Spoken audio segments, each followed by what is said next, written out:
Hey guys, what is up? RC Knockout, and I am back with another video. Now in today's video, I have got more upgrades for the Traxxas Slash 4x4 Ultimate Basher build. So real quick shout out before I jump into this upload. I want to give a big shout out to Dan from Chicagoland RC. I bought all these parts from him and he is offering 10% off of any purchase from his site. So the site is this right here, Chicagoland RC, as the name implies, Chicago, so very centrally located. Also, all items ship for free. And if you use this code right here, Chicago10, you can save 10% on your order. I'm going to go ahead and leave a link to his website down below. Also, I'll go ahead and put the coupon code written down below. Now, if you're wondering, here's all the different brands that he carries. So if you're interested in any of these brands, a lot of these are upgrade brands. So he does carry Team Corrali. I've seen a lot of YouTubers reviewing the Team Corrali cars like the Kronos and the Skeeter. So if you're interested in any of the new Team Corrali cars, he carries those. He also carries HPI vehicles. So if you're interested in the Savage, any of the HPI vehicles, a lot of upgrade brands. So RPM parts, MIP, Hot Racing, Power HD Servo, Savox, Tamiya, Gens Ace, that's batteries, MIP, tires. Just take a look at all those brands. If you're interested in any of the parts from any of those companies, I highly recommend you go check out Dan's site down below. Also, let him know RC Knockout sent you. But you're probably wondering, what upgrades did I decide to go with for this video? You cannot build the greatest basher without RPM parts. RPM has some of the most flexible plastics on the market when it comes to RC and hobby grade machines. And so obviously we got some RPM parts. First off, we have got suspension arms. We got suspension arms for both the front and the back for the Slash 4x4. That's going to go on there, but that's only one of many upgrades. We're also going to be upgrading the shock towers to RPM shock towers. We should never break these either. So for the front and the back. And also, what's the first thing that hits something when you crash? Your bumpers, of course. So we need to upgrade the bumpers. We are going to be upgrading the front as well as the rear bumper on my Traxxas Slash 4x4. So that's the upgrade for today's video. Let me resituate the camera and we are going to jump right in this installation. Real quick, one thing I forgot that I also bought from Chicagoland RC, I bought this MIP tool set. I've heard this is the best. You won't be stripping any hex screws with these. So I'm sick and tired of spinning hexes and having to extract screws. So that's why I thought it's finally time to actually invest in a decent tool set. So it comes with a 2mm, a 2.5, and a 1.5, which is what you're going to need for majority of RC models. Occasionally you'll need 1s and occasionally you'll need 3s, but for the most part, this is the typical size you're going to use for a lot of hobby grade machines. And if you're wondering what the part number on this is, it is 9502. So let me get this out. We're going to test out these new tools. Also, guys, I'm waiting on a new pinion because if you watch the most recent video where I attempted to run this on 4S again, it did not go very well. We stripped the pinion pretty quick. I don't even think I ran it for 10 minutes. And that brand new hardened steel pinion from Traxxas already stripped. So I have another pinion on the way. It's also hardened steel. This time I did not go with the Traxxas ones. So we're waiting on this. So right now there's no pinion in there whatsoever. But we can still do some other upgrades in the meantime. So first we're going to start off with the suspension arms. It's the same part number for both the front and the rear on the Slash 4x4, for the Stampede 4x4, Rustler 4x4, and the Rally 4-wheel drive. But it does not fit the ST versions, if you're wondering. So let's get these ripped open and get them installed. Shouldn't be too difficult of an install. But let's see, here's the right, here is the left. They are labeled L and R. So first things first, let's go ahead, let me get the wheel off. We're going to go ahead, we're going to take the bumper off, which we need to remove these two 2mm screws right here and here, as well as the three 2.5mm screws right here. Is this a 2mm? Yes. One, set that aside. And two. The other thing I got to think is, since we're taking the bumper off, it also makes sense to do the front shock tower while we can access it as well. So really, it makes sense to do everything in the front, then everything in the back. Here's the new MIP Hex Driver, 2.5. Got one. Got two. And third one, like I said, is embedded in there, but now we got the front bumper off, guys. Stock bumper does all right, but we can do better. And now we can access the pin that we need to get to on the very front. Also, we need to disconnect this bottom screw right here, which this right here is a 2.5 to pull that out, and then also disconnect the shock, which is a 2mm. Alrighty, so this 2.5 mil right under here. Hopefully you guys are seeing this all right. There we go, got that out. And then we will go ahead, use the needle nose, and pull the pin out right here. By the way, if you guys are enjoying this whole Ultimate Basher build series, make sure to hit that like button and subscribe if you haven't already. So we got that pin, set that aside, and now just the 2mm that is holding the bottom mount for the shock on. All right, got that off, and front left suspension arm is free. Now comparing it to the new one, there's actually less material on the RPM one, but like I said, this is a much more brittle plastic, the stock stuff. Hardly any bend to it whatsoever. The RPM stuff is still kind of hard to bend, but there's much more flex to it. So since this is the left one, just do it in the opposite process. Go ahead, put this pin back through. Come on. There we go.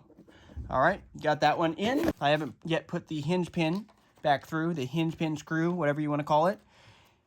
That just goes through the back side. That is a 2.5 mil. Go ahead, get that threaded in. All right, got that all on. Let's just disconnect the shock tower right now because we can get to the shock tower right here. So I know we need to remove these two screws right here, which are 2mm.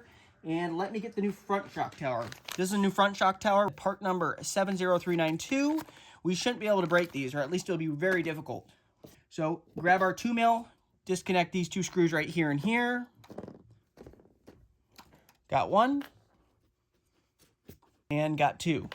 I think we might need to take these 2 mils off right there as well. So let's go ahead, let's get this one and this one off. Let me try to stay within the frame. Got one, set that aside, get the other one out. I think this is somehow holding it. It looks like it. And got the second one out. Yep. So yeah, those ones go through right here. I wasn't sure. I was thinking those ones held it, but I wasn't sure. But yeah, those ones go through there, and they go through the holes right there. So there's 4 screws, all 2mm, that you have to remove to pull the shock tower off. Let me just go ahead and let me disconnect this bottom shock, and then we'll just pull the rest of this off. I will need to also disconnect these. Actually, let's disconnect these quick. Need to disconnect the links. Got one of them. All right. And now I just need to get the bottom one. Right, got that off. And now we got the front shock tower off. Let's get the front shock tower out. And here is the new front shock tower right here. So what we will need is, we will need to remove these two 2mm right here, get those swapped onto here so we can put the Proline body mount on. Same thing would be true with the stock body mount. There'd be the 2 screws right there.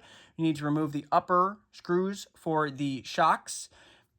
Put them in, if this is identical, should be the outer screws. I actually might change up. One thing I didn't mention, I might actually change up the location of what screw holes I put these in, because the thing I noticed is, in combination with putting these body mounts higher, the body lifted even higher, but on top of that, because of the stance I had it with the shocks pointed more upright, I did that because I wanted more ground clearance, but the issue is the handling is pretty bad right now. So I might actually lower these back down, I probably have them in equivalent of this hole or this hole on the stock arms, but I think I'm going to drop them all the way down to probably the second from the last hole, and I'll probably put them on the inner hole or second from inner hole on the top, and just have them laid down more, because I'm flipping the thing way too easily, and it's kind of getting annoying to have go flip it.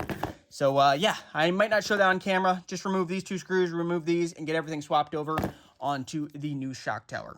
We can go ahead and reinstall the links, which they were in the bottom inner hole on the stock shock towers. We'll go ahead and put them in the bottom innermost hole on these new ones as well. Those are 2mm, guys. Got one. Got that one installed. Real quick, when I was off camera, I went ahead and I swapped on the other RPM arms. The exact same process as this side. Now let's go ahead, let's get the shock tower put back on. It just slides right into this groove. There's a groove right here. Just go ahead, slide the shock tower into it.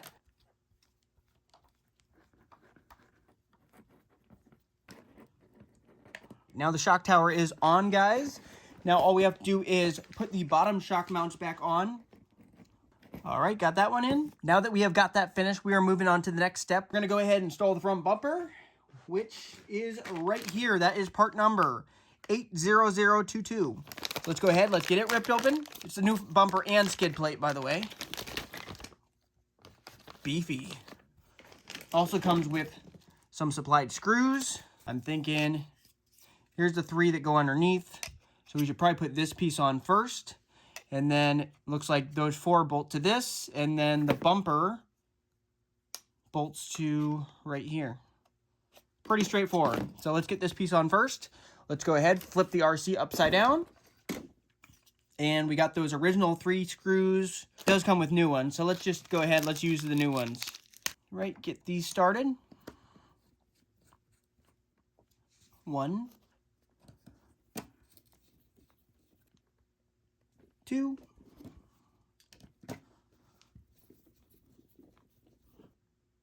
and 3. Now we can go ahead and this skid plate just goes up like this. Let me flip it over so you can see easier. And that is also going to be these new screws that are supplied. These 4 look to be the same length as the ones that I put in the bottom.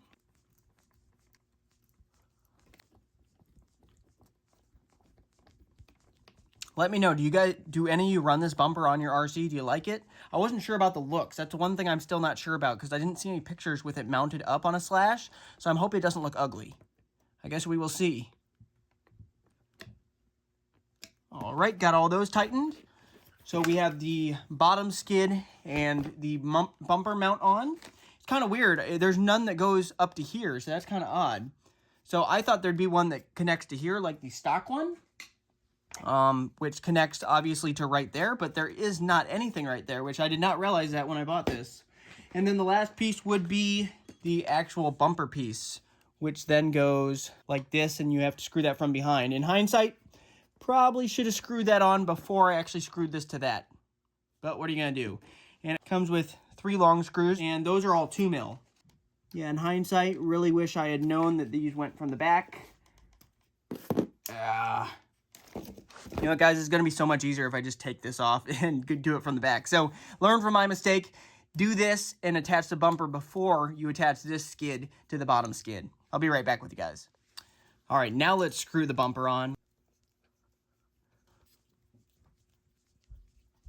All right, we're done with the front bumper. Just got to get those 4 screws reinstalled and the bumper will be on. So, boom. And there she is. I mean, it looks all right. I got to check it. Let's see what it looks like with the body on. By the way, we do need to get a new body. This body's pretty beaten up. Actually, it looks fairly sleek still. Just kind of looks weird because there's nothing right there. Like, I find that kind of weird. Let me know. Must be able to take impacts pretty well. Just very odd that it doesn't have the supporting piece. I just wonder, is this going to push the bumper right up against the body and then, like, smash the body up on impacts? That's my question. We'll just have to test out, I guess. So now we are done with the front. So let's go ahead, let's flip around, and let's focus on the back. We'll start off with the arms, then the shock tower, then the rear bumper. First things first with the rear, let's just go ahead, let's get the tires off, the wheels. By the way, I also need to re-glue these wheels because they're starting to come undone. I noticed that in the last run. But 4S power, that'll do that. Blowing the tires right off the wheel. All right. Get the wheel nut off. Get the wheel off. And this should be pretty straightforward. We can go ahead, remove the 2.5 mil right here that holds the rear hub carrier on the suspension arm. Got that removed. And then we need to remove this screw right here, which is a 2 mil. And then I believe these 2 screws right here and here, which are also 2 mils, to access the pin for the rear suspension arms. Got that one out, set that aside. Flipper on the side, get those other 2 mils out. Got 1. And got 2. I guess I forgot. We'll also have to remove the 2 mils, one right here and here. 1. And 2. And now, rear bumper is off. So let's go ahead, let's just replace the suspension arm. So all we have to do is pull this pin right here. Pull the pin, Oh, forgot about the shock. Right, get that 2 mil undone. All right, got that off. Got the stock suspension arm off. Let's go ahead. Let's get the new one on. Right one. Get the pin. Line everything up. All right, got that on. Go ahead, get the drive shaft back in. Then get the hub carrier. There we go, got that on. Now, the next thing we're gonna work on, we're gonna go ahead, disconnect the rear shock tower and put the new shock tower on. So just like the front, there's two 2 mils up here and two 2 mils down here that you have to remove. So grab the 2 mil and get those unthreaded. Got one. Got two. Got three. And got the fourth one. So now the shock tower's off. We just need to disconnect these two links right here, which are also 2 millimeters. Those are threaded in the upper innermost holes. Got one. And got two. Let's remove the shocks, the top of the shocks as well real quick. All of these are, like I said, 2 millimeter. Got one. And got two. Now I just need to disconnect the zip tie holding my motor wires, and we'll install the new shock tower. Also forgot, you got to remove the two 2 mil screws at the top to remove the body mount and put that on the new shock tower too. We're going to immediately go ahead and grab the new shock tower, and that is part number 70362. Let's go ahead, let's get it ripped open. And these thicker areas that point forward go forward. First thing I'm going to do is get the body mount system installed onto the new shock tower. Get the second 2 mil. Get that one started. All right, I'm just going to go ahead and reinstall the rear shock tower. So that slips right in that channel right here. Like I said, with this part that sticks out pointed forward. Longer ones go in the bottom holes right here and here.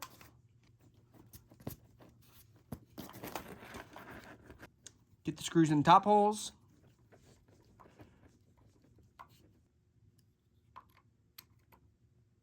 All right, got the shock tower swapped over. Now we can go ahead, let's just get this rear suspension arm back on. And let's see, it was in the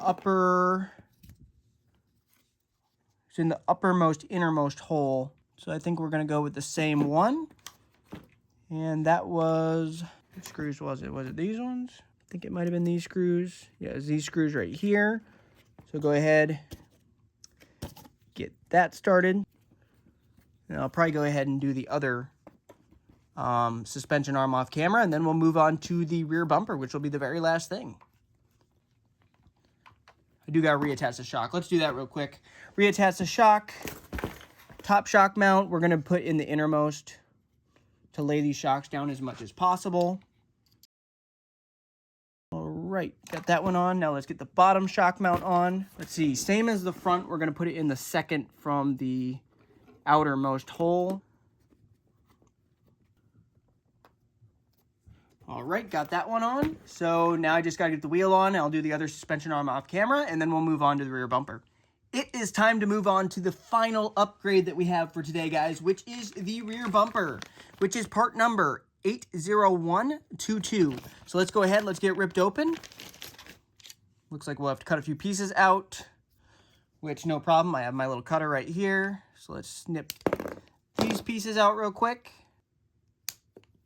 Look at the instructions. Here's a lower mount.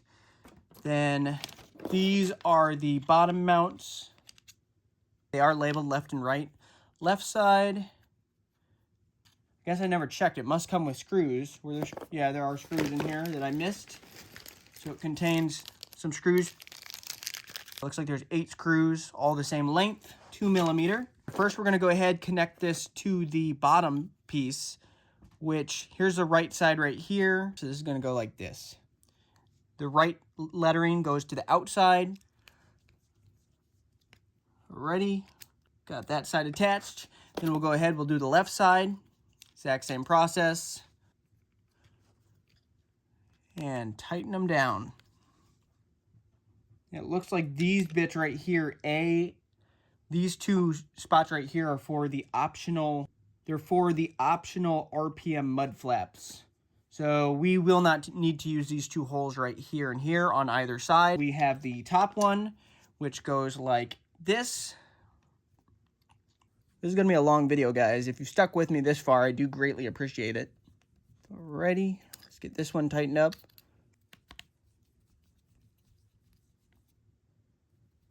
Right, now we're to that point. Now we got to connect the rear portion. So there's 4 screws that then hold the rear portion on, which the RPM label, I'm assuming, goes backwards so you can see it from the back of the vehicle.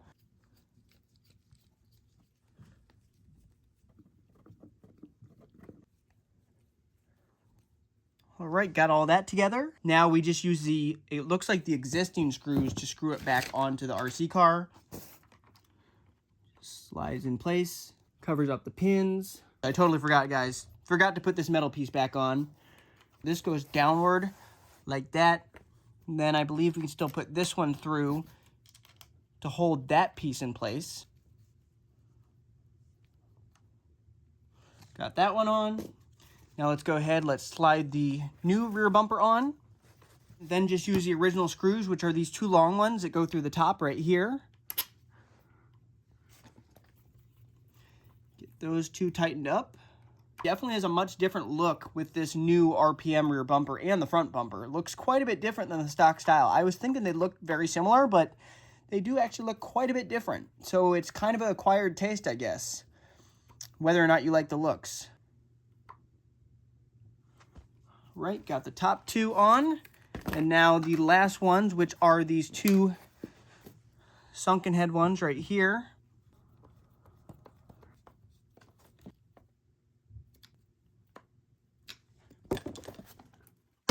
And boom, guys, we are done. It is finished. Let me know what you think down in the comments below. Obviously, the look of the bumpers, they're configured quite a bit different. I'd say I prefer the look of the stock ones. Let's see what the body put on, whether it looks any better. Because when I ordered it, I never saw pictures of it on the vehicle. Maybe I should have researched a little bit more. So keep that in mind, that the look of these are kind of an acquired taste. But also, if you buy the aftermarket mud flaps, those can attach onto those 2 holes on either side as well. That's kind of a cool short course look if you decide to put the mud flaps on. I mean, the rear's covered up quite a bit, where once the body's on, the rear doesn't look that bad. Looks a little bit different. You can tell it's a slightly different look, but the rear bumper doesn't look too bad once you have the body on. The front bumper, it definitely looks beefier, and it looks like it sticks out further than the original bumper did. I could be wrong, but it looks like it's sticking out further, and you can kind of tell it just doesn't have that support piece in there, that extra bracing. We'll test her out and see how these hold up. If you did enjoy the video, make sure to smash that like button, subscribe if you haven't already, hit that bell. Don't forget to check out Dan's website from Chicagoland RC down below, and stay tuned for the next video, which we're going to be testing all these upgrades.